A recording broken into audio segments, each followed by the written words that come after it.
રાજ્યભરમાં વરસાદી સિસ્ટમનું જોર ઘટ્યું છે। 3 દિવસ સુધી ભારે વરસાદની શક્યતાઓ નહીવત છે, ત્યારે છૂટાછવાયા વરસાદી ઝાપટાની સંભાવનાઓ જોવામાં આવી રહી છે। ત્યારે વરસાદી સિસ્ટમ દૂર થતાં ગરમીમાં પણ વધારો થઈ શકે છે। મોટાભાગના જિલ્લાઓમાં તાપમાન ઊંચકાયું છે। સૌથી વધુ તાપમાન અમદાવાદમાં 33.2 ડિગ્રી નોંધાયું છે, તો પાટનગર ગાંધીનગરમાં તાપમાન 33 ડિગ્રી નોંધાયું છે। 3 દિવસ સુધી ભારે વરસાદની શક્યતાઓ નહીવત છે, ત્યારે વરસાદી સિસ્ટમનું જોર ઘટ્યું છે, જેને લઈને આગામી 3 દિવસ ભારે વરસાદની શક્યતાઓ નહીવત છે। ત્યારે મહત્વનું છે કે વરસાદ નહીં થવાના કારણે થઈને ક્યાંક ને ક્યાંક ગરમીમાં પણ વધારો થાય તેવી સંભાવનાઓ હવામાન વિભાગ દ્વારા વ્યક્ત કરવામાં આવી રહી છે।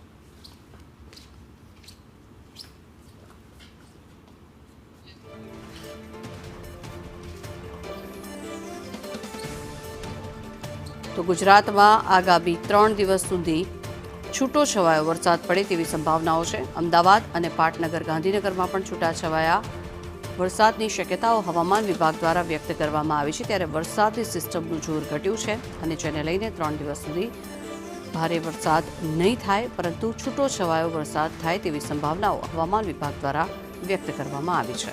ગરમીમાં જેને લઈને વધારો થઈ શકે છે। મોટાભાગના જિલ્લાઓમાં પણ તાપમાન ઊંચકાયું છે અને સૌથી વધુ તાપમાન અમદાવાદમાં 33.2 ડિગ્રી નોંધાયું છે।